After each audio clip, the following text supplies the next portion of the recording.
You're listening to the Zero to Somewhere podcast with Nick Palmisano and Albert Zoe. Boom. Woo! 10 episodes in. Actually, we're a little over 10 episodes. Yeah, we've had 10 guests. 10 guests. This is Zero to Somewhere. This is our 12th episode. You want what we need to do. You know, you could say that we've taken this podcast from zero to somewhere. That was lame. That was lame. You're lame. You're lame. That was definitely. You're the one. I never You're the claimed one to with be the somebody. candy-coated shell. Yeah, listen. Let's dive. We got a lot of subjects to talk about. First of all, let's talk about how Nick Palmisano might be the world's greatest crypto investor. We're going to talk about that. Yeah. We're going to talk about recruiting. We're going to recap our first 10 episodes a little bit and talk about what we've learned. But before we dive into all those great subjects, let's start out with the fact that if you caught one of the earlier episodes, I made mention of one of my ideas when we first got back was like, we should just dump it all into Bitcoin and see what happens. We didn't do that. We didn't do that. Had we done that, we would have been way richer. Yeah, we would be in good shape right now. Yeah, we'd be in tremendous We'd shape. be like, Tremendous. you know, I don't know if we'd still be doing this. I don't know what we'd be doing. But Nick recently got into crypto. It's nothing to do with Dieseljack. He just took some of his extra money. He was just like, let me dive into Shibu, and he's making 700%. What's up? Yeah, I'm not going to call myself a crypto investor because you have to be in crypto for at least an entire month. But 700% is no joke unless you only put in $100. Yeah, so then you have $700. I randomly was just like, all right, I put most of the cash I put into crypto and Bitcoin and the more, quote, serious ones. But I was like, hey, this Shibu thing looks really dumb and cute. And that seems to be what everyone likes to throw money in. So I'm going to throw some money in this. And it blew up. I mean, it blew up. So, yeah. So if you had investment advice to someone on the fence, like, hey, I'm thinking about getting into crypto, you would say? So I think that crypto is definitely here to stay. I mean, the market cap just keeps going up. Now you've got, institutional banks want to carry it. Yeah, publicly traded companies are carrying it on their balance sheet. They're trading the futures on these things now. Like, it's here to stay. So it's just a matter of, treat it like anything. Like it's like a stock.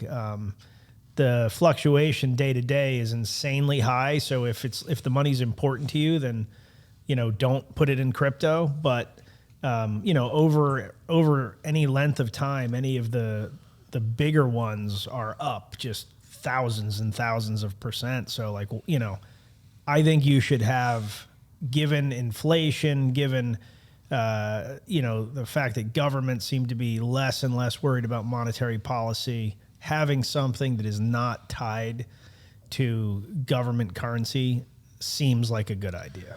If you're interested in getting crypto, you will find our link below. And when I say our link, I mean my link. Set up your account. Get me that $10 referral fee. Holler at your boy. That is terrible. Like, I can't believe you're doing that right now. Do you want to put your link in there too? Yes, I do. It could be a competition. Like, whose link are they gonna? Whose link? Yeah, you get a free $10 if you sign up. But all jokes aside, crypto, that's something we started exploring. But what's been happening at Dieseljack is we are in currently a similar place that a lot of other companies are in, which is recruiting. If you recall from our last episode, we talked, hey, it's our first profitable quarter. We cut bonuses. We now have more people that want to work with us from a customer basis. So we've got more customers that want to come on board, which means we need to hire. We need to hire some people. And so we're currently recruiting. And what we've learned about the Great Resignation is most of the people looking for jobs, they're terrible at their job. They are terrible. That's why they're looking for jobs. Because it's not that they resigned because they were good at their last job. It's because they suck at their current job. I can't tell. I mean, that's the way it feels for us. Maybe we're not like worthwhile of the good people to apply to us. I mean, we have a lot of applicants. Like, a lot of great applicants. So like most people, like everyone who's bitching about like, I can't find any employees.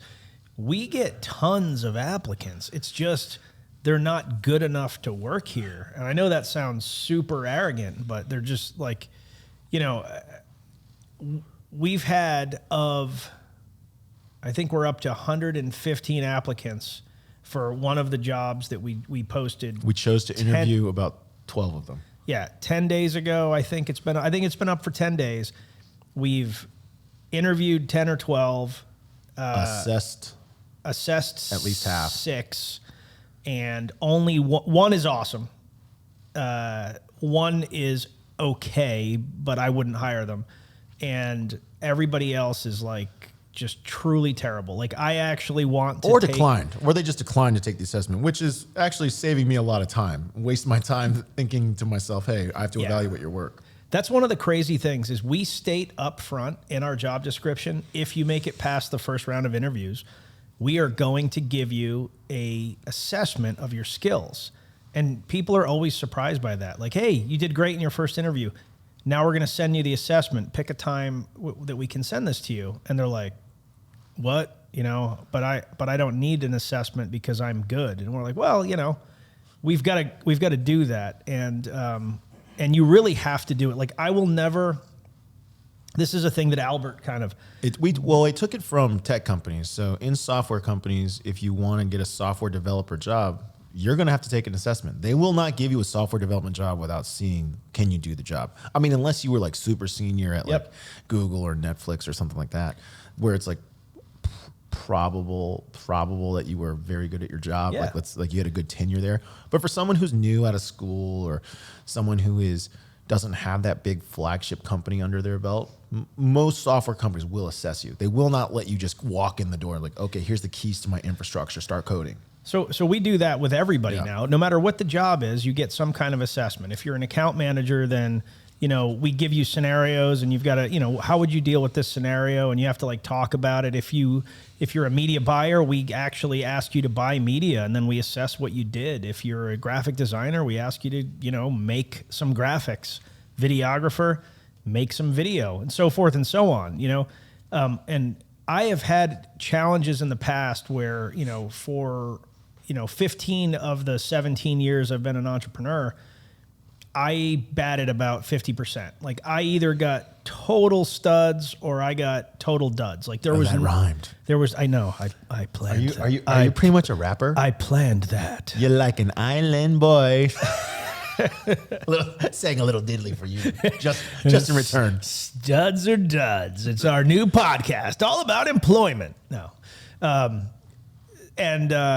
and we have not had a bad hire since we started adding the tests, because the problem with previous employees was never personality. Like I feel like we always hired people that I liked, good people, which actually made it harder to let them go when they weren't getting the job done, because you were like, man, this is a really good person.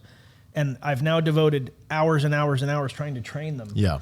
And they keep failing, and they're failing not because they don't want to win, but they literally don't have the skill necessary to do this job. So now, you know, putting that skill test in there, you would be amazed. I mean, people that have great resumes just suck at the thing that they claim to be good at. And then there are people that are pretty much right out of school, or they're coming out of a career you'd never expect, like teaching, and they just crush it. And so we have not had a bad hire since. But it is a painful process. I think a lot of people want to invest in it. I just think so. We'll speak specifically to the graphic design position, which is a bit of a challenge. We've faced some challenges. One of the biggest things that anyone can do is create a profile that looks substantial, right? I think you can link up designs, and there's no proof, or we can't tell. Like if you have it on your portfolio and you tell me you did it, I'm not going to say you didn't do it. How do I know you don't? I have no idea. You might. Like you might say that. I might, because just because you're a contrarian bastard. Well, I did point out. Yes, I do point out to everyone. It's like, oh, their portfolio is awesome. I was like, no, the link to their portfolio has some cool designs on it. I always say that. Like, I don't know if that's actually their work. Yeah. And we've found out firsthand. We have found out firsthand that a lot of people probably have really cool friends that they lend to them for their portfolio, or they have like a an account to Pond 5 or something. I mean, some of these people, like we have a joke currently up on our whiteboard, and it's literally me tracing my hand and making one of those turkeys that you made when you were in like kindergarten. Tom, by the way, let's take a photo of the whiteboard and insert it right here at the scenes, just so people can, like, right here, guys. Yeah. The background has become this turkey. And that is like the joke about the quality of some of these people's artwork. I mean, like it's nuts. Like, honest to God, they get hours to work on this stuff, and then like they turn it in, and it's like, bro, you know, like I would have honestly just ghosted it. Like if I spent 4 hours and like looked at and like this is what I produced, I would have just been like, let's just call it a day, you know. Like maybe maybe I'm not a graphic designer. I like the candidates that threw their watermark all over it to like make sure like you don't don't lift this. Right, yeah, I'm gonna steal your. Don't lift this. I'm gonna steal your artwork. It's a kitty cat. It's a picture of a cat that you took down off Google Images, and you put like 2 words on it and said, "Oh, put my watermark on it too." You know, it is shocking, but that is definitely a recommendation I would have for anybody. It's like, hey, you should assess whoever your prospective new hire. You got to assess them somehow, because it's just too painful to hire them and then find out later. Yep. And then then there's another dude. Do we want to talk about the dude that sent us his treatise on graphic design pay? We have an app. So our application is, our job posting is up on LinkedIn and other places. And this person went out of their way to write to us about how we were creating a total sham mockery of pay. The dude said that he spent $150,000. That's on you. On his graphic design education. On you. And he needed to make. I think he wanted to make 150 or over 100. Yeah. Tom is nodding in the background. Sounds good. He wanted to make 150 a year as an entry level graphic designer. It was like, that's not going to happen. And it's not like we looked up because we had done this in the past. We had looked up like the VP of design at Epic Games. That's about what that person would make. Yeah, I mean, like, this is nuts. It's like, hey, you know, we're not the guys that don't want to pay people. We actually are the opposite. We want to pay people.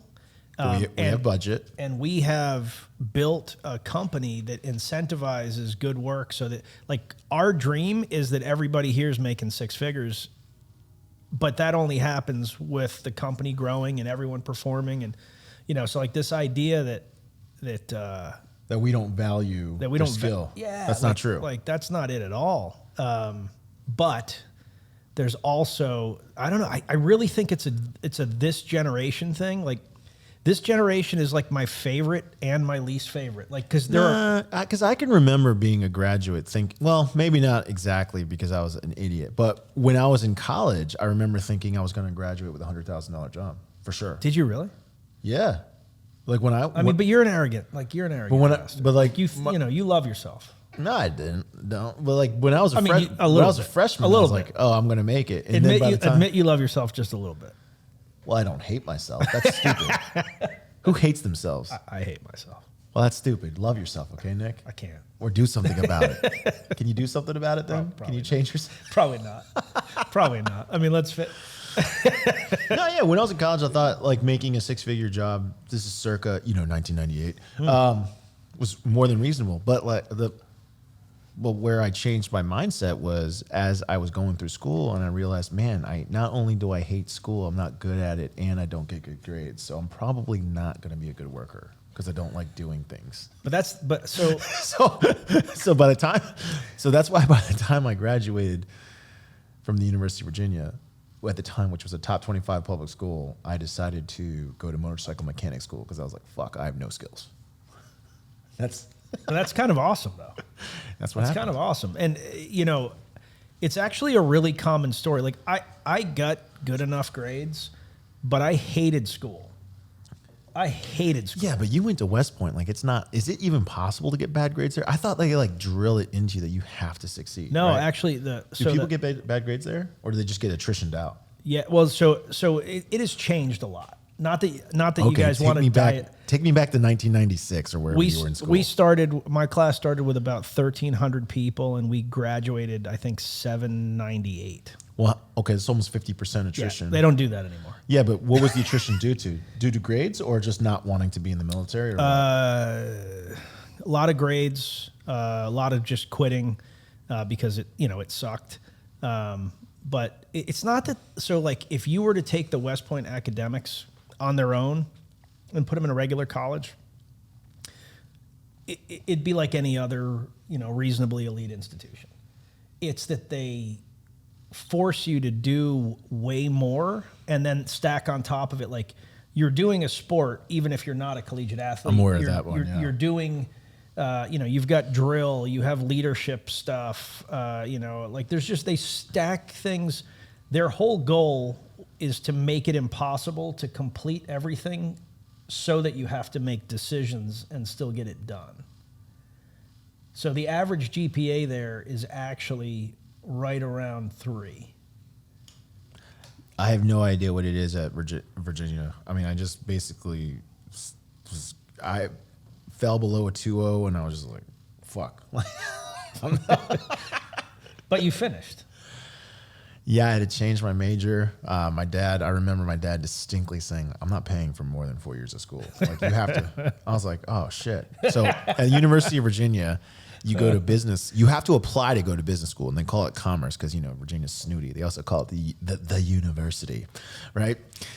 And so you have to apply to go to business school. So fast forward 2 years. I didn't get in. I mean, I didn't even close to the grade. So I was like, I got to change my major or do something different. My dad was like, you got 2 years to do this. But business school is the dumbest thing.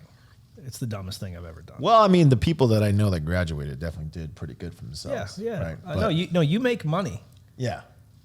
But I went to business school. I'll tell you straight up. I went to business school, leaving the military, going, man, I haven't done any class, any math, any of this stuff in 6 years, and these guys are going to smoke me. Yeah. And I ended up being a tutor, like what do you call it? A TA for marketing, finance, statistics. Like, I was like a TA for everything. One, because I wasn't a rich kid, and I was like, yeah, I'll take the $11 an hour or whatever that you're paying TAs. But two, because it was really, really, really fucking easy. Well, I'll tell you the funny story about that. One of the smartest people I know was an engineer and decided ultimately that they were going to change and go to B school, business school, and got in. And it was like the rest was a joke. But it is true that nothing makes money quite like money. Yeah, so 100%. Think about what these people are doing, right? If you guys want them, the fastest way to make money is finance. It's got to be. Like, there's no other subject that you can learn that will pay you so fast, because if you can return 10%, 12%, whatever over market, people will give you money, and you can charge them 1%, 2%, whatever it is they're charging you, like in hedge funds. But if I have 20 million to give you, and then another guy has 20, like this, that's how hedge fund guys make so much fucking money. Yeah. Are they that smart? I don't know, but like rich people keep giving them money. A crazy percentage of the super smart kids that were at business school went finance. Yeah. Like it was like, there'd be like a few guys or girls that were like, I really have a passion for whatever, but like the true machines were like, I'm going finance. Yeah. And if you went accounting, you were a fucking fool, because it's idiot. just as hard, but it gets paid like 70 grand a year. No reason to go that direction. Yeah. Like, if you're a stud at like KPMG and you walk in, you're going to make like 70. Yeah. And you're going to get ground to a pulp for work. It was banking number one. Yeah. Banking was the number one job. Consulting number 2, general management number 3, and then marketing. Our job was actually like the last thing that like anybody wanted to do. It was always people that were better at the softer skills that were going the marketing direction. And I remember, like, I actually kind of made fun of them, even though I was a marketing TA, because I was like, man, why would you do that? Why would you go to business school and go to marketing and then So I confused marketing for advertising. So I remember when I first started working in the field, I was like, oh, marketers create content, they create funny things, to try to sell stuff with creative. Mm-hmm. And then someone said, no, that's not what marketing is at all. Marketing's about data. Marketing's about analytics. Marketing's about honing in on optimum audiences. I'm like, what the fuck? This sounds lame as shit. That's corporate marketing. That's what it is. It's totally different. Yeah. But anyways, that's when I learned I learned that, and I thought to myself, well, I never want to be in this field ever. So here I am. Yeah. So anyway, if you're an entrepreneur out there and you're thinking to yourself, I need to get an MBA so that I can get better at my job, do not do that. Yeah, you're better Do off not just do that. MBAs are for people that want to work in Fortune 500 companies and move along the chain, and it's a box that you check, but it is not going to measurably change your quality as a business person. I know a handful of people that actually did get an MBA. They all have nice, high-paying jobs now, Yeah. but they also are saddled with quite a bit of debt. Are they happy? I don't know. I mean, they So don't I got seem saddled. unhappy. I got saddled with a lot of debt, and then I became an entrepreneur shortly after having that high-paying job. I'm stupid. Do not follow my example. Is the message I'm trying to get across here. Yeah, it's And it's so much more expensive for me. I want to say that 2 years at Duke was $114K. I don't know what it is now. I went to Emory. It was a relatively similar number. I got Yeah. a graduate degree as well. An absurd amount of money when a you lot of really money. think about what you have to make to actually post tax bring home 114 grand. Like, you know, Well, it's not just that. Is that all student loans are roughly 8% interest as well. yeah, So you Yeah. get to pay that too. it all sucks is what we're saying.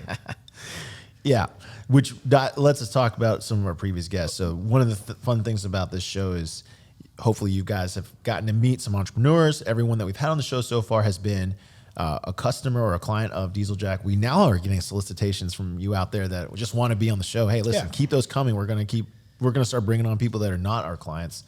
Some just had an interesting request from a CEO that's from a 7,000 person company. I was Yeah. like, I couldn't believe it. Like they want to be on Zero to Somewhere. I won't name them because it might jinx it, but hopefully they join. Yeah, and I also want to say, in a rare moment of kindness, we really appreciate those of you that have reached out and said that this is meaningful for you, because you know that's one of the reasons that like I do anything is like it's in my. I'm going to use a cheesy Fortune 100 marketing term. my DNA. It's in my DNA to want to help people. No, but it is like I enjoy it. I enjoy that, and so you know, there are some people that are very passionate about this, and they've instituted some of the things that some of the folks that have been on the show talk about. Well, and if you heard on the last episode, Jim Young, who is not young, he's old as fuck, was directly mentioning he applied something he learned from Cam with the Shoddy. I mean, there's at least 100 years of difference in age between those two. Yeah, I actually think Jim is 143 years old and Cam Cam's is 10. 17. You know, no, but like it's actually one of the things that's awesome is I don't care if you've been an entrepreneur for a year, you've learned something. You have suffered and you've figured something out that could have an impact on other people. You know, like both of us had been entrepreneurs for a long time, and I wouldn't call myself an entrepreneur. I've attempted to start things on my own that have failed miserably. So I guess that's it. You're an entrepreneur. You are an excellent two. Yeah, that's, And that's we've talked much better about than that. a one. We've talked about that. Yeah, which by the way, I also, sidetrack, my friend Jordan Collard, big shout out to Jordan Collard. We might have to bring him on the show. Right before I took a job at Dieseljack, I want you all to know that I was talking to my friend Jordan about joining not Reboyo. It was called Jolt. It just got acquired by Reboyo today. And I made sure Nick and Suze know that I let that walk to work with them. Terrible decision, by the way. Hey, thanks. You should have done it, dumbass. I know. I wanted to get out of tech. I can't be in tech anymore. No, but actually, like that, it's actually a good. Like, let's talk about that a little bit, because one of the huge challenges that I have always had is not having somebody that pushed back on what I wanted to do in a way that I appreciated. And I'm not saying, like, I'm not dissing anybody that's ever worked, because I've had tremendous people that worked for me. But one of the things that Albert does very well is he doesn't just say, hey, this is my opinion. Because, very candidly, like, we all have opinions. And like when somebody just says, hey, my opinion is this, I generally don't give a fuck unless that person has like a wealth of knowledge behind it. But Albert will say, hey, I think we should change the way we're doing it because of data. because I've seen X, Y, Z, because I went and researched these other companies that are succeeding, it just makes it so much easier to be like, yeah, you're right. You know, and so maybe talk about your approach on that a little bit, because I think, you know, for like a lot of people think about entrepreneurship, and even Albert just kind of beat himself up a little bit about, you know, it just being like, oh, the founder. But like, you know, I don't care who you are. You know, Yeah, you can be someone else. You can be a great founder, a great idea guy, but like I have real big holes in my game. Left to my own devices, I make the same mistakes, even when I'm trying not to, because it's a personality trait. Like I am a sucker for trying to help people, you know, for trying to see the best in people, for, you know, thinking that you can motivate some people to get to a certain place that you can't. I also tend to double down on things that work, which is a good trait until you realize that, you know, so much of that is tied into your particular skill set as opposed to an organizational skill set. So with that, you know, Albert. Yeah. So all of this comes from so the source of all this knowledge that I now carry comes from the fact that I don't want to work, which is weird because I ended up working a ton. But along the way, I just developed I would say, you know, a very much an interest. I constantly wanted to, we can take a pause. There's the bell rang. Bell rang. We can keep going. We'll keep going without Want to Tom. keep going? Yeah. No, well, I constantly wanted to create time. Time is the most valuable asset. I was like, always like, how do I get more time? How do I get more time? The reality is the best way to get the most amount of time, from what I could tell, was you got to own an asset that continuously pays you. Mm-hmm. So there are a lot of entrepreneurs that Like get Bitcoin or Shiba. Yeah. Yeah. I wish like the guy that just woke up today that found out he's got $5.7 billion. Like that's a good day. The dude didn't realize that Shiba had blown up, apparently. Yeah. He just has an account. So- he put like $1,400 into, and it's now worth 5.7. I think it was $8,000. Oh, So that's obviously a big bet on that's something you have no clue about. I think he was a high roller in terms of crypto, and probably already is a millionaire, and was like, yeah, this new Shiba thing maybe it'll be the next Dogecoin. I'll throw $8,000 on it, and now it's worth $5.7 billion. But like you were saying, exiting that's no joke. He's going to have to do that slowly, quiet, you know. Yeah, he can't do it because as soon as he puts all that many shares for sale in the gonna market, it's going to tank. tank it. Man, I wish I had that much Shiba. Because if you take a haircut on it and you only walk with a Billy, Yeah. Oh man, I only walked away with $1 billion off of doing nothing. You know? Yeah. So, you know, because I had passed my window of being in finance, because, well, not that, I mean, I guess I could have gone back and gone to school. I was like, oh man, the next fastest path to having a lot of free time was to become an entrepreneur. And so through trying myself, as well as just constantly, I wouldn't say studying, but I would read about a lot of entrepreneurs.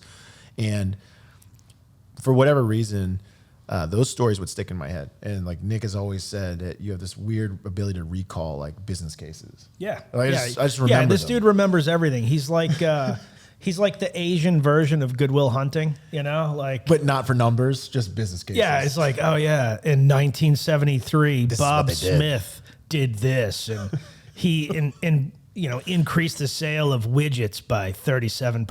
Like, oh, that's great, Albert. You know, like, what's Bob doing now? He's dead, but still, like, the lesson is there. But prior to dying, he had a lot of free time. And so these stories, for whatever reason, stuck in my head. And I always, because I don't, so this sounds weird, and I've mentioned this in other episodes, and people have always commented on this. You guys at work comment on this. I don't actually like anything. Like, I don't, you know what I mean? Like, I'm not emotionally attached to things. Yeah. It just Which is gave- weird. It gave me like a very impartial view of saying, like, well, when I've read about this happening, these things have worked. Because I have the opposite problem. You love it. Like, I can't let it go. I'm like, hey, I got told by, you know, a really nice venture capital firm that everybody needed to cut like 2 employees because of COVID. And I'm like, I'm starting a business and I'm going to employ everyone. Like, you know, like I'm an idiot, you know? I wouldn't call it an idiot, but that's where our opinions, I think, differ. And then Tom, I just want you to know that if Albert had been the CEO during that period of time, you would be unemployed right well, now. first of all, we already said on episode 1, I said like, well, we're not going to generate any revenue for a little while, so we should probably cut our costs right now. And you're like, oh no, I can't cut anybody. It's like, why not? You're like, we're not making any money. Yeah. Like we're going to have no money to Yeah. pay these people. We're just going to borrow them with, you basically just borrowed a loan Yeah. to pay these people. It all magically worked out. It did work out, but at the time, my thought process wasn't that. And it's not, and I always tell Tom, it's not that I'm like, I don't think I'm mean, but it's just a reasonable decision. It's a totally reasonable decision. And this is what I'm talking about is I consider myself to be a very reasonable person, but I'm unreasonable when it comes to loyalty. Like I'm unreasonable. Like it's like, hey, this person has done all this stuff, you know, and you would be like, yeah, but we're gonna fail. We're running out of money. And I would be like, our odds of failing have increased substantially. yeah. I didn't say we were going to fail. No, but I was you like, did. You did. This is not a good idea. You didn't. You're not a quitter. But Yeah. but you were like, you know, This is a bad idea. Yeah. I'm like, fuck it. We'll figure it out. And we did. I Yeah, mean, yeah. and to be fair, a lot of the way we figured it out was because of you. So like, I'm not throwing stones. Like I'm talking about this kind of friction is actually really important. And so if you're a founder and your 2IC is What's that mean? you're second in charge, Yeah. you're third in charge, your leadership team, whoever. If everybody agrees all the time and it isn't bringing these kinds of things up, I think that you are going to have more pain. Because I will say that I have had markedly less pain with Diesel Jack than I ever had with Ranger Up. Yeah. And it was because, you know, with Ranger Up, it was like I was the founder. No one else was there on truly there, like day one that was an employee. And there was an uneven skill set for many years. And you know, like, you know, there were people that 100% built up skill sets over time, but like you kind of have a paradigm where it's like you look at people a certain way. Yeah. Whereas, you know, we started this together. Yeah. Yeah. The mentality that works is actually, and listen, love him or hate him. Most people hate him. I'm not saying I love him, but the guy is really fucking smart. Jeff Bezos has a philosophy of disagree and commit. Like you don't have to agree, but Yeah. once you've decided this is the best path to take, Everybody's got to be on board. you're on it. This is So- what you're doing. And which we do. We disagree, but when we come to we'll say, hey, we'll try your way first. We just go in and try it. So interesting. Jeff Bezos definitely didn't make that up. That's been like the military philosophy for like 1,000 years. Well- Probably like 5,000 years. Exactly. I can Yeah. only cite what I've read, right? Yeah, but yeah. I know that was one of his guiding principles at Amazon. The good military leaders that I've had, and also the bad ones pretended they believed this, but the good ones that I've had, they wanted you to try to talk them out of something, even if everybody agreed. Like my boss, you know, I talk about Bob Curtin every once in a while, best boss that I've ever had. He ended up being a Delta Force guy, badass. Yeah. But when he was my boss, he wasn't that. He was a regular dude, and he if everybody agreed with him, he would just like point to me or another guy and be like, "Hey, Nick, I want you to convince me that this is a bad idea." And like the expectation was I would wholeheartedly jump into that and tell him he was a fucking idiot. and it actually, like a few times, even though we all agreed, like not that it was me or, you know, but like somebody would fight the fight. And then we'd be like, you know what? Maybe we do need to change the course. Or at least we would say, I still think this is a good idea, but we need to think about X, Y, and Z. If you don't have that, because it's not like we disagree a lot, and sometimes I do exactly what you think we should do, and sometimes I don't. But like having the conversation always makes it better. And whether or not we agree, like once the decision is made, there isn't like it's not like there's no second guessing. And No, if it to your- fails, we just do something different. It's like, hey, it didn't work. Let's try something else. And to your credit, you know, and I think to my credit as well, like we don't bring it back up. It's not like, hey, remember when I told you that this was the way we should go? No, we usually do, but it's usually in jest. Yeah, it's in Especially jest. me. Yeah, it's in I'm like, jest. It's "Hey, in remember jest." the time I said this? Like, we should have done that. Remember when I said we should just not start this company and put it all in Bitcoin? Yes, I know, Albert. I know. We'd be sitting fat right now. I know. Yeah, I mean, there's there's a lot of ways to win. There's no path, but like I think one of the things you'll notice about a lot of the guests that we've had is that they constantly, I think, learn from others. Should we tell everybody there's no guest this episode? Yeah, there's no guest this episode.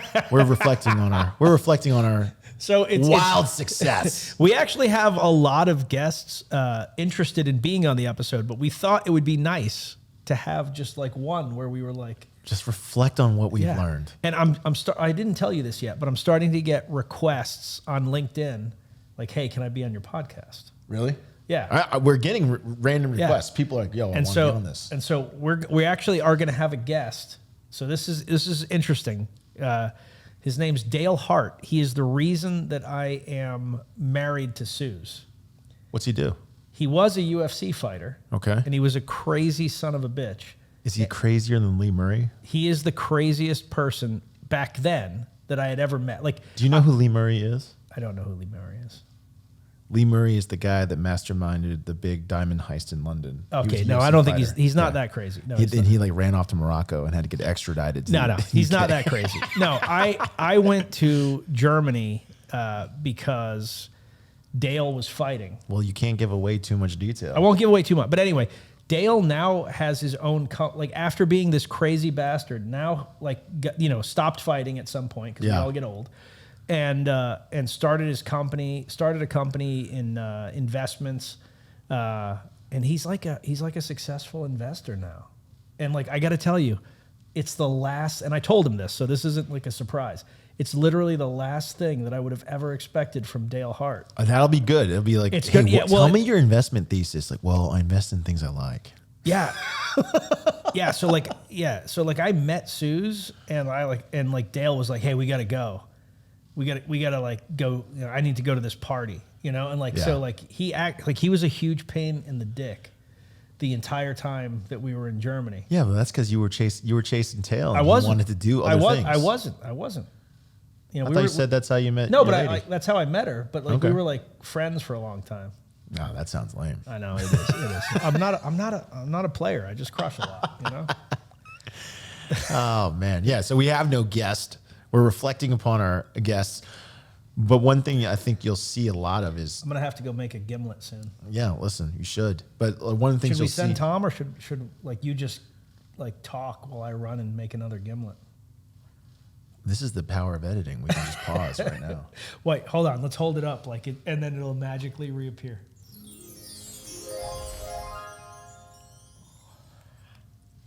If you're not impressed with that edit you just saw, go fuck yourself.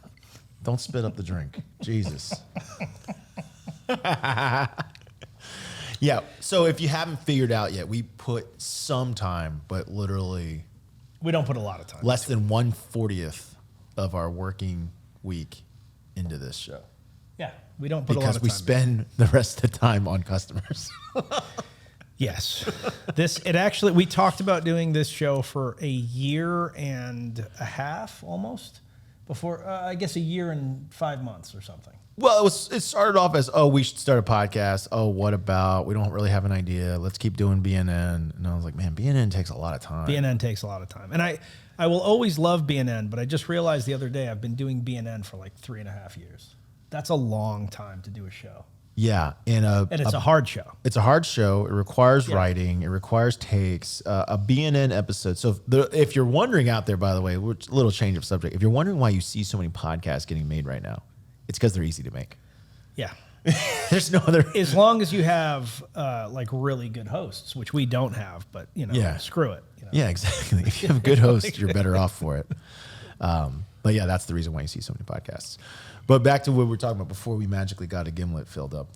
One of the things you'll start seeing about our guests is that they one of the things I strongly encourage everyone to do is follow a path that has commonly been walked by people who are successful. Entrepreneurship's already hard enough, right? It's hard. And there's many ways to succeed, but I will say, if you do something that someone else has done that worked for them, your odds are better. Like there's a reason why Cam asked Lance for advice. Yeah. Lance leans on other entrepreneurs for advice. It's so hard to do things on your own. Just like, man, if you hear enough people say, I did this and it worked, then that's a good path to take. It doesn't mean you always have to follow it, because sometimes like most of the best stories out there, they went against the grain That's true. on the core idea, but they still followed the same principles. Like if you actually listen to every guest we've had, They all say the same shit. the stories are not that different. Like, you're going to get something different from each person, some little lesson. But I mean, it's essentially like I had this idea, I focused on it maniacally, I had ups, I had downs, I almost went broke, and then boom, it started working.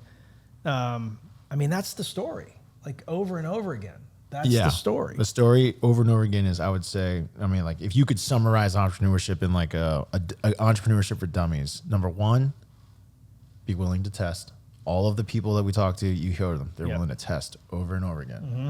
Number two, be maniacally focused on the customer, if they how they react to the product. Yep. Number three, save your money. Outside of that, and then learn to take risks. Yeah. Outside of that, there's no formula. Cash is more important than profit at the beginning. And like that is something that new entrepreneurs need to understand, is like you need to have cash available. And then I would say customer happiness is also more important than scaling, because like let's think about Jim, think about Cam, think about Lance. They're nonstop. They're like, what's the review on the product? Do they like the product? Does this person like the product? Does that person like the product? Like they were just they couldn't put it down. Yeah, I mean, if you before they think, even made $1. going back to those two guys, but really everybody. Yeah. Lance, his original Thigh Huggers kind of sucked. They were not very flexible. They had like very tight waists that kind of like bit into your skin. And then he created the 2.0s. Yeah. And now he's once again, like, he's like, hey, can I make this waistband better? Can I make this better? Like, he's always asking himself those questions. And that, whether it's now or 6 months from now, he's going to come out with the Thigh Hugger 3.0. Like, he's always trying to make the product better. Yeah. Cam's original Shoddy was tiny. Yeah. It didn't puncture the cans good enough. It chipped. Like, there were issues. And so there's, he made another one and he made another one. And now, he's got a product that works really well. And yeah, Jim tested I don't know how many coffees, right? He constantly tested. Even Steven, he doesn't sell a product, he sells a service, but he's constantly trying to figure out a way to, like, how do I make sure a customer's happy? So that's the whole concept is I'm all right. when we talk I'm to all people. right. I just had I had some gin go down the wrong hole. I'm fine. I want you all to calm He's got down. a little gin in his It's lungs. all right. Little It's gin, okay. little gin lung. We've all been there. Can you get drunk with alcohol in your lungs? I'm sure you can get drunk with alcohol. Yeah, let's find out. But the other thing, though, is not only do you need to keep, like, the other danger is thinking that you're done when you have a good product. Is like, hey, this thing is You're working. never done. This thing You're is never working done. and it's a success, and then you just leave it alone because it works. And how many businesses have you seen? I've seen a lot. How many businesses have you seen where they had a good thing and then they just kind of got lazy and it became a cash cow, and then all of a sudden there was a competitor that came up that had a completely different, pitch, and boom, just like that, they're gone. You bring up BlackBerry all the time. BlackBerry's my favorite case of that. But there's other titans that have fallen. Toys R Us. Toys R Us out of business. Yeah. Or I think it's been revived. Now like there's some private equity groups are trying now to there's revive it. nowhere where a kid can be a kid. Yeah, Babbage's, like video game stores. GameStop will be the next one. So by the way, Tom died offset. By the way, when I said that, yeah. he was truly horrified. well, Should we give Tom a mic in the future, like where we he can should. make little I've comments? always wanted our audio engineers and producers to be as part of the show because Yeah. they add color. But I feel like if we give Tom a mic, he'll talk too much. Like, he won't just throw in the occasional comment. He'll be like, and another thing. Yeah, well, before we let Tom have a mic, We need a mute button. we can eviscerate him right now on this episode. You know what, Tom? Can we mute him? Like, we need a mute button so that if Tom No, starts... we can edit him in post. No, everybody says that. Like, We'll that's get him my out in least, post. My least favorite comp, when as soon as one of our guys is like, "Oh, we'll just remove this in post, or we'll just edit in post," I'm like, "Stop right now! Fix the lighting now, not in post." Which, by the way, GameStop, still don't understand why that stock's trading so high. I would not touch that. I would not touch that. It's but literally the worst business imaginable. Like, who goes to GameStop? the games are sold digitally anyways. They're Like, sold there's digitally. literally no reason to there's go no to a reason- GameStop. And the GameStop games never work. I've gone there like 3 times. Every time I've purchased something from GameStop, They still have thousands of locations. didn't work. They still have thousands of locations. I don't but I mean, understand. who's even using that shit? The stock's at well, it's not at an all-time high because last year's at an all-time high, but it's still high. It's still high, and Listen, it's high because Deep fucking Value is going long on that. If you don't know who Deep fucking Value is, follow him on Reddit. This guy knows some shit. is he still long on GameStop?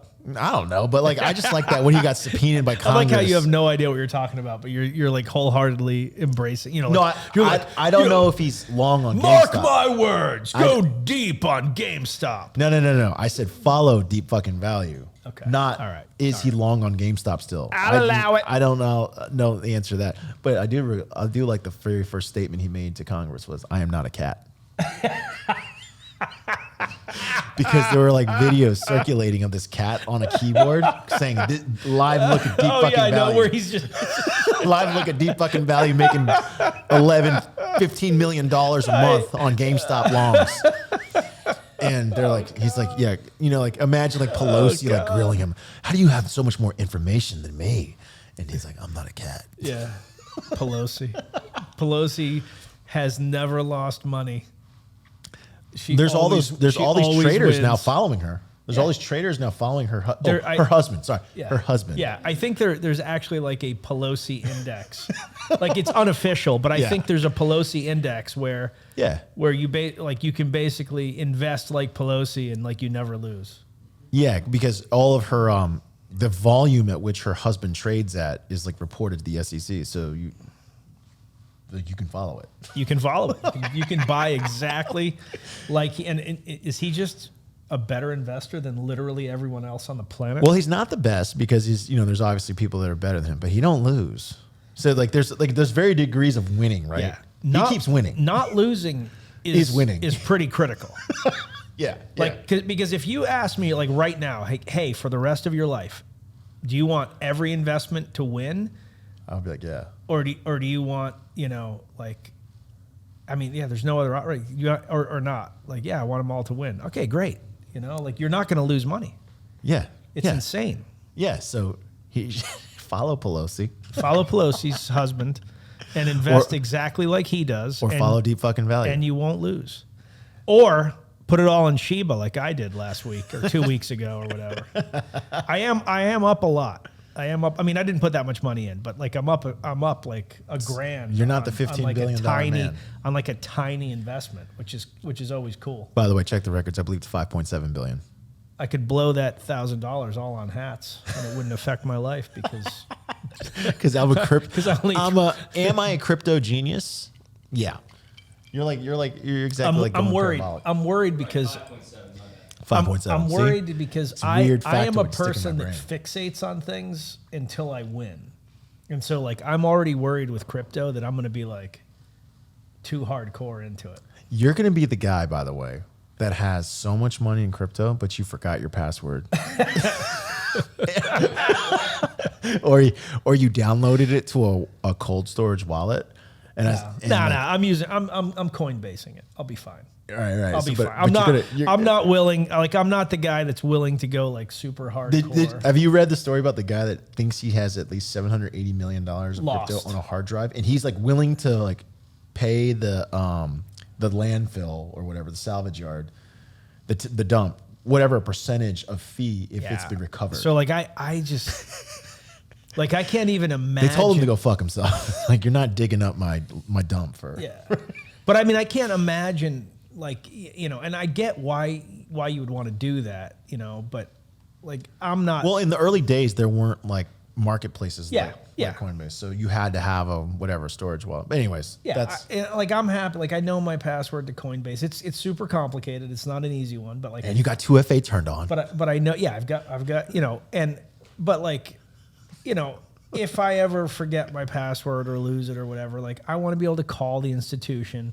And they're like, all right, we're going to need your driver's license and whatnot, but I'll get my money. Which, by the way, if you wipe your OS, because this happened to me, and you have an authenticator app, I want you to know that your passwords don't get saved. So like when you go to reinstall it, your new authenticator app will have no recollection of what you integrated before. And you have to And I can tell you that on Coinbase, you have to submit your driver's license and all that other shit to like prove that you're you. And they actually take over your webcam. They say, hey, take a picture right now, so that they validate it against you. So that makes sense. Yeah. So That, I mean, because some people have serious money in it. Like I'm just starting with this. yeah. So, you know, I only have a few grand in this, but you know, I can definitely, I'm already like, shit. Cause I'm like, oh, there's this new coin available that people are saying is important. Maybe. Which, by the way, our producer Tom went from having no clue what crypto was to having like live trading, like his Bloomberg terminal on his desk. Sometimes it's questionable whether or not he's running editing. 15 screens. Like it's questionable if he's even editing a thing anymore. He's just constantly trading reds and blacks. He asked for a third screen just so he could track crypto. Albert said no. Exactly, I did say no. Tom, how's your crypto going? Great. What's great? What percentage are you? I'm not going to ask money, but what percentage are you up? You 4x'd? 400%. I 4x'd this week, Tom, because I just started and I went No, I think I'm like 3x, but I'm still pretty happy with that. That's good. You know, for 2 weeks or whatever. This is the future. This is how we're going to unlock that time that I mentioned that I was desperately seeking, which is weird because I always say I want time. Dude, but it'll then I end up crack me. working a ton. It will honestly crack me up if after all the years of entrepreneurship and suffering or whatever, like I don't succeed, like in a big way because of like the information that I've learned, but instead because I randomly threw like $1,000 or something into Shiba, you know, like this dog is hilarious. You just made $19 million. Super. Well, to bring it back to what we were talking about earlier, of companies that don't innovate themselves. I think about the companies that don't innovate still do. People they're misinformed. So like some people say like, oh, like a company like Chick-fil-A hasn't changed their formula. It's like, that's true. They haven't changed their formula, but they're constantly changing how they serve Constantly. people. Yeah, just think about Their service levels. Even over the last year, like you almost will never go to a Chick-fil-A and actually get to the drive-through window. What do you mean? You mean the line? How long the lines are? The lines are huge. No, but I mean, I would say a year to 2 years ago, if you pulled up to a Chick-fil-A, it was like pulling up to McDonald's, where you'd actually get to the window. Now they might have a couple windows or whatever, but you'd get to the window. Whereas now, there are people that are lined up. You mean you did not order until you got to like the screen, but now they're coming out to you. They're walking to you. They're order, like you're putting in your order like halfway up the line, so that by the time you get to where the window is, you're already getting your order. So even though it looks scary, I actually find that I get my Chick-fil-A food at least as fast as I get my McDonald's food. No, it's faster. Yeah, I think it's faster. I mean, it might be. By sheer length, the amount of throughput that they can put through is unreal. And so like a company that, you might hear some rebuttals of people saying, not every company innovates its product. Its product is phenomenal. It's like, that's true. But most companies innovate something about their business, if it's not the product, it's how it's delivered, how you experience it, how you market it, how your customer service it. There is something like you're either innovating or you're dying. There is no success without constant change. I really don't care what business you're in. So funny, one of the things that funny haha or funny ironic? Oh, interesting. I shouldn't even use the word funny, it's just interesting. One of the companies that I worked for back in my software days was In-N-Out Burger. And that's a company that many people think, oh, they don't innovate a lot either. The menu's the same, prices are so low. Tim Kennedy got fired from In-N-Out Burger. Did he? He did. Well, 2 reasons. They did him a favor. 3 reasons. One, he bought a potato launcher and was launching it from the ceiling of In-N-Out Burger into the parking lot across the way and hitting cars. That's one reason. That's enough to fire somebody, but he didn't get fired just for that. 2, he set up he was hanging bags of potatoes from the ceiling and throwing knives at them. That's a danger to the other employees. And 3, he wiped his ass with a burger. No. And served it to a customer. A customer grabbed the breast of a attractive girl that was also an employee. Yeah. And Tim jumped the counter and beat the shit out of that customer. and put that customer in a trash can. Yeah. And then he was fired. It's like, I appreciate you that you defended the honor of your fellow coworkers, but we can't assault people. But we can't fold them in half and stick them in butt first into a trash can so they can't get out until the police arrive. The passion is there. The passion is there. Was it the right thing to do? Yes, it was. Was it the right thing to do for the corporation? Possibly not. Yeah. Well, yeah. So that was his first time getting fired.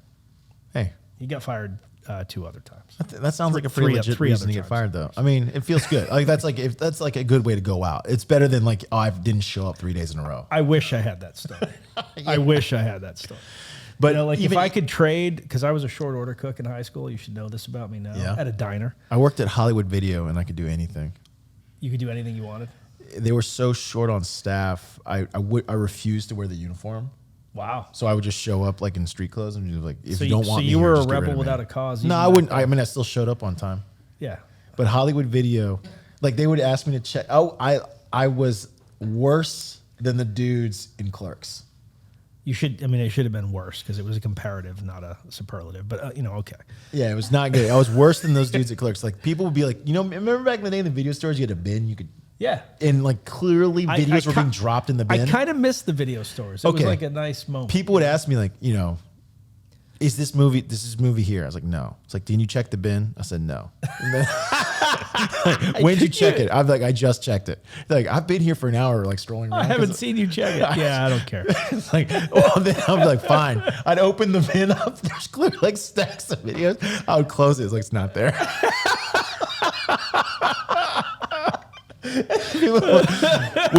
So you were a terrible employee. Yeah, they're like, pull You the should bin- not be a pull the customer bin- service guy. Pull the bin and, you know, look. I'm like, nah, my shift's about to end.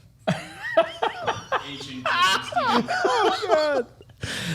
So yeah, they you know, call and be like, yeah, is this in? I'm like, what? Is what in? You know, Titanic. It just won the Oscar. It's super popular. I look at the shelves and it'd be stacks of Titanic.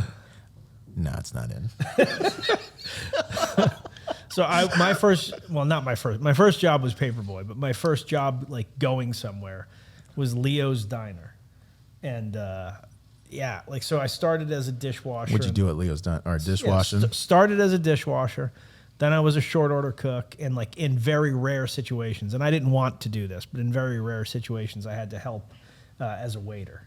Okay. Those are all hard jobs. Yep, and very hard. I have a lot of respect for the restaurant industry as a result. So like I 100% judge people that are not kind to waiters and waitresses. Oh yeah. Like judge the fuck out of them. Like I will not do business with somebody. I basically don't send food back. Like No, it could be I'm the complete- same way. If Yeah. it's the complete wrong order, I'll be like, yeah. Suze will be like, "Hey, you ordered a steak and they brought you like salmon." I'm like, "Yeah, no, it's fine. It's fine. I'll just eat it. It's fine." I do tend to ask. I do tend to tell the waiter though. I'm like, it's fine. But if you give me something extra, I won't complain. And they usually kick me a dessert or something. Yeah, like a little holla at your dessert. boy. Okay, okay. You know, I got it. I But like that's what I call winning. if I'm at a meal and somebody's a dick to the wait staff, like you know right there that if they didn't want something from you, they would be a cocksucker to you. They also, you know, that they stack rank people. Like they have somehow deemed themselves more worthy than this person. Yeah, and yeah. I don't like that. I don't like any type of I don't elitism. like that either because I've had highs and lows, and I know that like there's so much in life. I mean, don't get me wrong. Like hardworking people tend to do okay. Maybe not. You know, some hardworking people are billionaires. Some hardworking people, you know, make ends meet. But like hardworking people tend to do okay. But there are so many situations that have to do with like where do you start, who do you know, luck. You know, I mean, like you know, we both know that. You know, we're both sons of immigrants. You know, like it's. You know, I will say for anyone out there thinking about starting a business, you know, the number one thing to get into, in my opinion, like why did I join an agency where I joked earlier in the show, and I've joked why all are the you time, here? like, I don't like marketing. It's stupid, right? But oh, I really learned I don't like video production. I'm like, good Lord. I mean, I never. He doesn't like anything we actually do here. No, I don't. What are our core products? Designing shit? I always think that looks fine, right? Oh, we need to come up with emails about what? What I do like, though, is being good in inefficient markets. I mean, that's the number one reason why ultimately it was easy for me to say, like, I'll join marketing firm because I know marketing in general, people are actually terrible at this job. They're terrible at it. Like They're actually terrible. And they don't care about being terrible. That's the thing is even when we miss, like we take it personally. Even you. Yeah, Even I you, do. Albert. Well, I even do. you that hate marketing and people. Well, I don't hate marketing. I just have no interest in it. You basically only care about your kids and surfing. I have not found anything else that you actually care about. Flip-flop quality.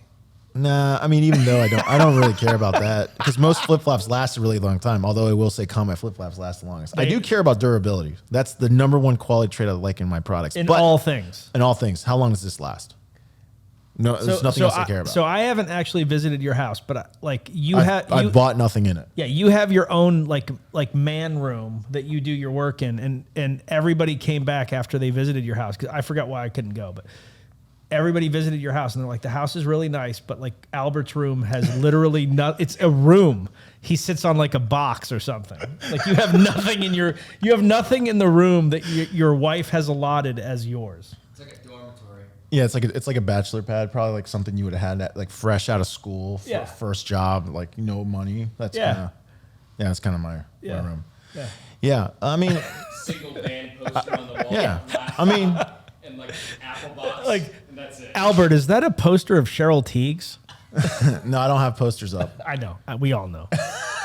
Even though no one on this show knows you, like they know you don't have a poster of Cheryl Teagues up. No, but what I was fascinated by was the fact that I had a poster of a Ferrari Testarossa when I was, the one from like Miami Vice. I had that on my wall when I was a kid, just so you know. So I did when I was. I kind of want to buy that car. So like, Why? it would be fun. Like if we end up with FU money because of our investment in Bitcoin. You ain't ever gonna know about it, that I have anything. Yeah. see, this is what. Then I want like a garage of like 80s cars. Like I don't want to buy like the new stuff that's like $400,000. I want like I'll come over to your house and just be like, what are you doing? Like, what is all this? I'm like, I don't know. stuff? I'll be like, I don't know. I just want to Stuff. drive this 1987 Ferrari Testarossa around town. Yeah, when we first. In the air tonight on it. Yeah. Oh yeah. 100%. 100%. So at Ranger Up for 5 years, we only had Miami Vice themed anniversary parties. I've actually never seen it. The full episode. The show or the. I didn't see the movie or if the full episode. if I buy all of those things for you, will you watch them? Probably not. I also have I fall asleep very quick. Like if I'm not entertained, Yeah, I that just, doesn't I just happen. fall asleep. That super doesn't fast. happen to me. Here's me trying to fall asleep. It's probably many a night where you've written to me. I'm like, there's no response. Like he was just talking to me. I usually go to bed at 2 or 3 in the morning. Yeah. My time, it depends. If I'm watching an interesting game, I'll probably stay up. But if I'm not watching a game, I probably fall asleep around 9 o'clock. Yeah, that's way healthier than my habits. I'll just Yeah, go down. Way healthier. Once my kids are down, I have nothing to do. I was like, all right, well, I'm done. But back to why I said yes to Dieseljack was simply because I think it's way more likely when you think about businesses to succeed in, I would look for inefficiencies. I strongly, strongly believe it. Like, where are people bad at their job? Because you like to say, hey, people only want to pick their number one choice. Their number one choice. Well, sometimes being number one doesn't have to mean you're great. Sometimes being number one is just better than everyone else because they're terrible. I love your low standards. You're like, we don't have to be great. We just have to be not shitty. Yeah. But in marketing, it's In actually, services. it's actually true. No, in services specifically. So, like, think about it this way. Like, if you were, let's go with a simple service that I think most people would probably outsource, plumbing. When you go look for a plumber, what's the first thing you look for? Does it have good reviews? Are these people good? Yeah.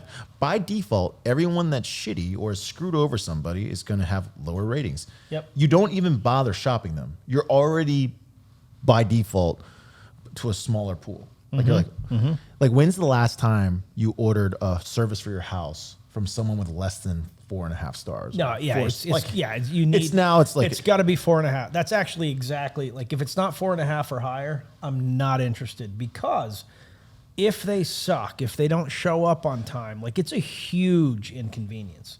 exactly. And if something goes really wrong, like your water heater blows up, your AC's out, and you live in North Carolina, or your heat goes out and you live in Massachusetts, like you have to solve the problem now. You're not picking 3-star. You're not picking the guy that's got 3 stars. Like that's not happening. You are going to go down the line from 5-star guy to whatever until someone says, yes, I can be there today. And so that's why it was easy for me to say, like, I want to join Diesel, or like, let's do Diesel Jack, because I said to myself, I think this market's grossly inefficient. I think people are actually quite terrible at their job. They're terrible. We can be, even if, you were like, we're going to be great. I was like, so this is part Nick thinks in the team hates about me. They'll be like, this is awesome. I'm like, no. Is it on time? That's like my only metric. He's never actually happy about anything we do, which is a challenge. But I will say this. We don't always hit everything out of the park. I wish that was the case. I wish I could tell you that everything we did was a 10 out of 10. We don't always hit it out of the park. Sometimes, people are not happy with it. Sometimes we have to redo something. Sometimes we're a 7 or 8 out of 10. But I will say this. Anybody that has worked with another firm that then works with us is way happier. And it's not even always about the results, even though our results are better. It's that we actually care and they know we care. That's what I was getting at. And so like the number one thing I care about is, does the other person care? Yeah. Does the other person happy? And that's something I think I drive all the time here at Diesel Jack. I'm constantly, this guy's not happy. Let's fix this. Yeah. Like it bothers me. Yeah. Right? Because I believe that is the gateway for even more success. And how it's going to get proven over time is simply, and this sounds maybe not as good, but I mean, this is just the reality of business, is over time, there's going to be people that are going to want more from us, more than they paid. Yep. Right. Well, I mean, it happens a lot. Yeah. And for the longest time, we've been quite accommodating. As our jobs get bigger, we won't be able to accommodate those requests anymore. And so you also agree, like, hey, let's not hold people to agreements that we're not going to service or they don't want to be a part of.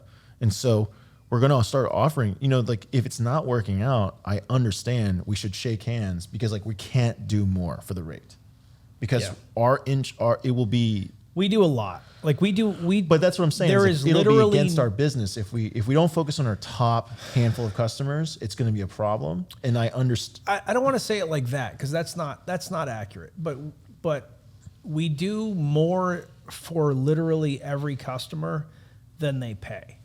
So like no matter whether you're a high end customer, whether it's content, whether it's billing terms, whether it's sheer number of pieces. I would say that we have, in every situation I can think of, over-delivered by at least 25% when I think about the suite of customers we've had over our 18 months in business. Yeah. And so that's a good number. And so, like that is our modus operandi, and I don't think that'll change, but there's definitely a situation where, and this is something that I think all entrepreneurs should think about. You have to be good at something, and you have to take responsibility for your business, because we can, our job as a marketing firm is to take the core competencies that you have and throw gasoline on it and let people know, like, hey, this is a great product. This is a great human being. This is a great business that you want to be involved in. It's very hard, though, when we also have to kind of define your business. Yeah. And we do help people. We, because we both have so many reps, and because Suze has so many reps at entrepreneurship, we often will go into the role of strategic consultant as opposed to marketing consultant. But we can't do the work.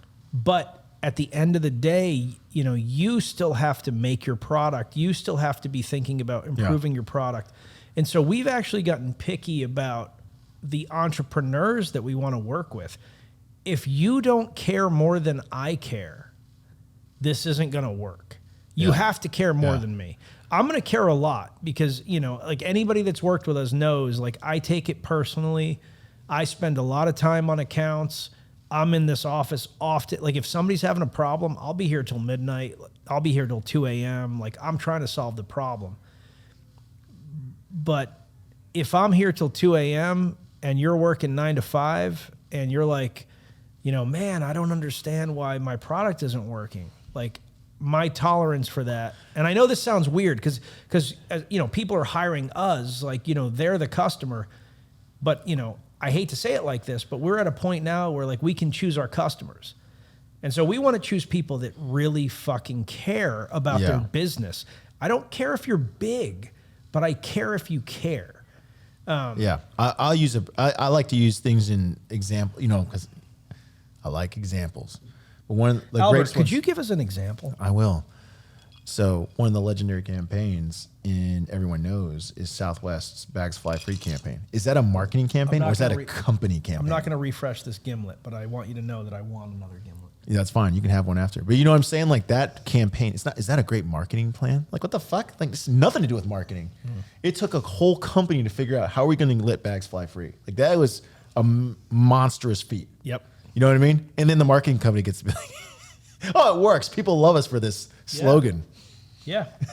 But, you know, we talked about this in the past, but like it's actually brilliant because baked into Bags Fly Free, baked into their concept of making sure bags are always on time is like, look, the hard thing is the bag because the customer, the passenger is a thinking animal that's going to, you know, if their flight's delayed, they're going to try to solve the problem. Yeah. But the bag can't do shit because it's a bag. Yeah. So if you figure out a way to make sure that the bag is always on time, the bag flies free, the bag is accurate, people aren't landing in Rome and then their bag shows up 14 days later and their vacation's already over, like now people are happy. Yeah. And that's the thing about Southwest.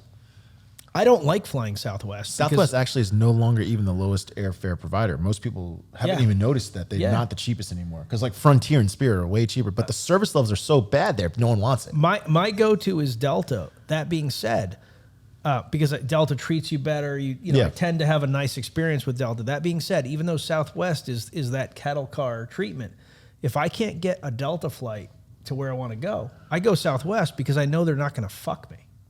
It's really that simple. The no change fees. They're not going to United Airlines me. That's right. They're not going to just be like, oh, you oversold. Sorry, you paid for a flight to Texas. Well, I can get you there through Kiev. What? What the fuck are you like? Yeah, it's going to be 17 days from now, and you're going to have to spend 13 days straight up like Jerry Seinfeld in a hostel in Kiev. But like at the end of it, you'll be there for United like $7 cheaper. So think about like the money that United. Most people I know, if they were to stack rank the airlines, United is their least favorite thing to fly because they now have a reputation that I would rather pay Tom overselling the plane. I would rather pay Tom across the way to row me there on the ocean in a freshwater canoe than fly United. Yeah, they are the worst. Yeah, they've no. And if anybody from United wants, I'm going to say this now. United is not allowed to be on our show, and United is not allowed to hire us. Am I allowed to say that? No, you'd let them. You would 100% would let United hire us. Yeah, I mean, I'm a sellout. There's a certain amount of money that I'll be like, all right, we can figure this out. Okay. The United contract here's my rule. The United contract has to be at least $1.7 million. Okay. For me to sell out. Otherwise, my stance remains. We will not work with United Airlines. But if they come in for 1.7 or higher, I will sell out. By the way, I got a great story about United or a United code share because they're all the same. If you're on the code share, expect the same treatment. I was in Australia. I don't even know what that is. You know why? I don't fly United. Okay. No, code share is the rewards points. For United. Multiple airlines. So code sharing is what they call it. So like Sky Miles or whatever. Yeah. Delta has partners, other airlines that are part of Sky Miles. I just fly Delta. That's what I do. I understand, but when you go international, sometimes good. Delta's not there. They've only let me down one time. Delta is because of a hurricane, and I allow it. Delta's sometimes not in the country. So you don't fly enough internationally, but I'll tell you about the story. I of fly Australia. internationally quite a bit. It's not always on a Delta plane, though. No, it's not. But usually they have a partner. That's what a code share is. You're a code share.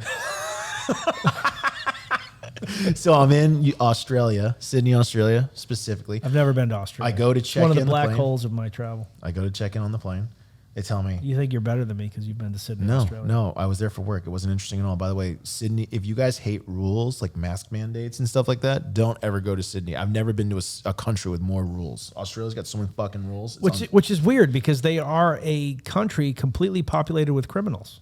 no, founded by criminals. Yeah, same thing. Yeah, exactly. It's criminal DNA. So I It go runs to check through in. them. I go to check in on my flight. They're I'm on also the only same country ticket. they are the only country that has joined us in every single war we've ever been in. Well, they're about to go to war against China.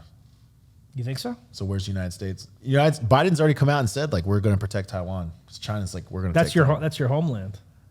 We're going to protect Albert's homeland. But it's not really my homeland No, I because know, I know, Taiwan's just a bunch of Chinese immigrants. Yeah, it's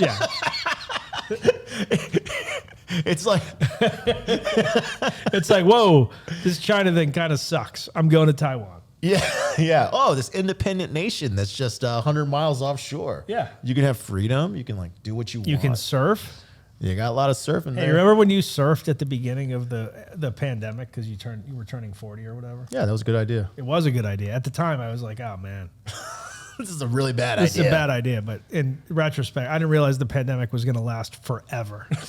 Exactly. Yeah. Anyways, they oversold my flight on Australia back to America, which I would be like, oh, that doesn't seem like a reasonable thing to do. So I got bumped, and the only flight back they offered me was through Tokyo. If you look at a map, Tokyo is that's 9 not hours north. That's not ideal. It's just 9 hours north. Just why don't you fly 9 hours north to catch a 17-hour flight to Dallas? Sounds like a good time. Did you do that? I did. I didn't really have another option. Yeah. It was otherwise fly next week. Or What airline was that? It was United Co-Chair. I forget You're what. goddamn right it was. With that said, Zero to Somewhere. Thanks for joining us for the first. This is our 12th official episode. Are we going to close out the episode the way But we have 10 guests. do we close out the episode the way we usually close out guest episodes? We just talked about our business for the last hour. No, I know, but we got to close it out with some like insightful commentary. There is no insightful about comment. Tune in next week. No, I mean say something insightful. About what? I don't know. Go along on Shibu. Shibu is your future unless it fails, in which case it will not be your future. Listen, what you need to do is put all your money in crypto unless you can't afford to lose that. Yeah, if you're not, put all of the money that you don't need into crypto because why not? It's your best chance of getting rich unless you are a successful entrepreneur, and even then, that's probably going to fail. There you go. That's more the reason why to go crypto. Till next time. This is a crazy business, and you should not be in it, but we respect you if you are, and that's why we have this podcast. I'm going to go have another gimlet. Thanks, guys. Bam.